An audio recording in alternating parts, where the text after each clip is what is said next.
ಇದರಲ್ಲಿ ರೈತರಿಗೆ ಈಗಾಗಲೇ ನಾವು 3 ಸ್ಕೀಮ್ಗಳನ್ನ ಅನೌನ್ಸ್ ಮಾಡಿದ್ದೆವು. ಅದರಿಂದ ರೈತರಿಗೆ ಅನುಕೂಲ ಅಂದ್ರೆ ಅವರಿಗೆ ಅಗ್ರಿಕಲ್ಚರ್ ಲೋನ್ ತೊಗೊಳಕ್ಕೆ ಅಷ್ಟೇ ನಮ್ಮಲ್ಲೇ ಬರ್ತಿದ್ರು ಮೊದಲು. ಮತ್ತು ಬೇರೆ ಬೇರೆ ಸಾಲ ಬೇಕಾದರೆ ಬೇರೆ ಬ್ಯಾಂಕಿಗೆ ಹೋಗ್ತಿದ್ರು. ಅದನ್ನು ಬಿಟ್ಟು ನಮ್ಮ ಬ್ಯಾಂಕ್ನಲ್ಲೇ ಎಲ್ಲ ಸಿಗಲಿ. ಮತ್ತು ನಮ್ಮ ಸೊಸೈಟಿಯವ್ರಿಗೆ ಕೂಡ ಒಂದು ಕೆಲಸ ಕಾರ್ಯ ಆಗ್ತದೆ, ಅವ್ರಿಗೂ ಕೂಡ ಸ್ವಲ್ಪ ಮಟ್ಟಿಗೆ ಇನ್ಕಮ್ ಆಗ್ತದೆ.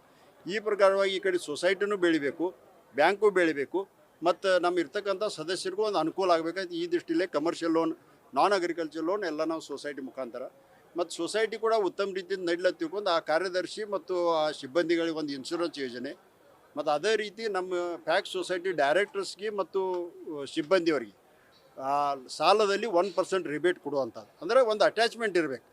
ನಮ್ಮ ಸೊಸೈಟಿಯಿಂದ ನಾವು ಡಿ ಸಿ ಬ್ಯಾಂಕ್ ಅದ, ಡಿ ಸಿ ಬ್ಯಾಂಕಿಂದ ಅಪೆಕ್ಸ್ ಬ್ಯಾಂಕ್ ಅದ, ಹಿಂಗೆ ಒಂದಕ್ಕೊಂದು ಲಿಂಕ್ ಇರ್ತದೆ. ಅದಕ್ಕಂತ ಒಂದು ಅಟ್ಯಾಚ್ಮೆಂಟು ಇರಬೇಕು, ಒಳ್ಳೆ ರೀತಿಯಿಂದ ಕೋಆರ್ಡಿನೇಷನ್ ಇರಬೇಕು. ಈ ಪ್ರಕಾರ ಯಾಕಂದರೆ ಈಗಾಗಲೇ ನೋಡಿರಿ ಅವ್ರ ಮುಖಾಂತರ ನಾವು ಅಗ್ರಿಕಲ್ಚರ್ ಲೋನ್ 3,700 ಕೋಟಿ ರೂಪಾಯಿ ಕೊಟ್ಟಿದ್ದೆವು.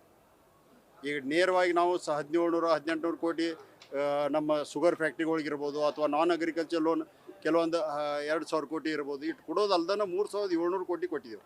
ಇನ್ನು ಮುಂದಿನ ಕೂಡ ನಾವು ಅದು ಪ್ರಾಮಾಣಿಕವಾಗಿ 100% ನಮಗೆ ರಿಕವರಿ ಅದ. ಮತ್ತು ಇದನ್ನು ಕೂಡ ಪ್ರಾರಂಭ ಮಾಡ್ತಾ ಇದ್ದೀವಿ.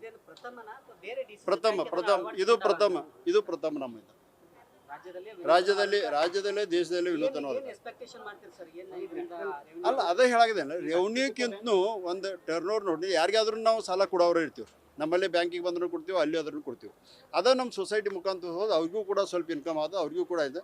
ನಮ್ಮದು ಕೊಟ್ಟದ ಅಡ್ಮಿನಿಸ್ಟ್ರೇಷನ್ ಕಾಸ್ಟ್ ಉಳಿತದೆ. ಯಾಕಂದ್ರೆ ನಮ್ಮ ಸಿಬ್ಬಂದಿ ಯಾರು ಇನ್ವಾಲ್ವ್, ನಮ್ಗೆ ಸ್ಯಾಂಕ್ಷನ್ ಬರ್ತದೆ ಕೊಡ್ತೀವಿ, ಅವರಿಂದ ಸಾಲ ಬಿಡುಗಡೆ ಮಾಡ್ತಾರೆ, ಅವರಿಂದ ವಸೂಲಿ ಮಾಡ್ತಾರೆ. ಅದು ಅಂದರೆ ಈ ಪ್ರಕಾರವಾಗಿ ವಿನ್ ಸಿಚುವೇಶನ್ ಅದ. ಎಲ್ಲ ಮಾಡ್ತಾ ಇದ್ದೀವಿ, ಎಲ್ಲ ಡಿಜಿಟಲೈಸೇಷನ್ ಮಾಡ್ತಾ ಇದ್ದೀವಿ.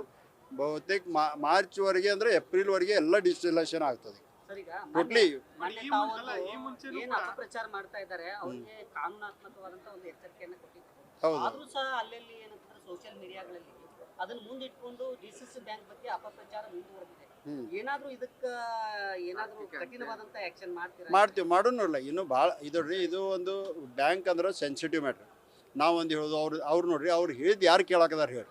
ಯಾಕಂದ್ರೆ ದಿವ್ಸಿಗೆ 20 ಕೋಟಿಲಿ ಡಿಪಾಸಿಟ್ ನಮ್ಗೆ ಬರ್ತಾ ಇದೆ. ಈಗ ನಮ್ಮ ಮನೆ ಹೇಳಿದ್ನ 500 ಕೋಟಿ ಆಯ್ತು, ಇವತ್ತು 540 ಕೋಟಿ ಆಗ್ಯದ. 2 ದಿವಸ ಬರೀ 4 ದಿವಸನೇ. ಅದ್ರಾಗ ಮತ್ತೆ 2 ಸುಟಿ ಬಂದು, ಸುಟಿ ಬಿಟ್ಟು ಅಂದ್ರೆ ಎಲ್ಲಿಯೂ ಡೆವಲಪ್ಮೆಂಟ್ ಎಲ್ಲೂ ನಿಂತಿಲ್ಲ. ಯಾರೂ ವಿಶ್ವಾಸನ ಕಳ್ಕೊಂಡಿಲ್ಲ ನಮ್ಮ ಬ್ಯಾಂಕಿನ ಮೇಲೆ ಅಥವಾ ಇದ್ರ ಮೇಲೆ. ಅವರೆಲ್ಲರೂ ಮತ್ತು ಅಪಪ್ರಚಾರ ಮಾಡೋರು ಅವ್ರದ್ದು ಒಂದು ಇದಿರ್ತ ಅವ್ರವ್ರು ಮಾಡ್ಕೋತ ಬರಲ್ಲ. ಅವ್ರಿಗೆ ಅದಕ್ಕೆ ನಾವು ಇದು ಮಾಡ್ಬೇಕಿರೋದು ಡೆವಲಪ್ಮೆಂಟ್ ಮೂಲಕ ಉತ್ತರ ನಮ್ದು.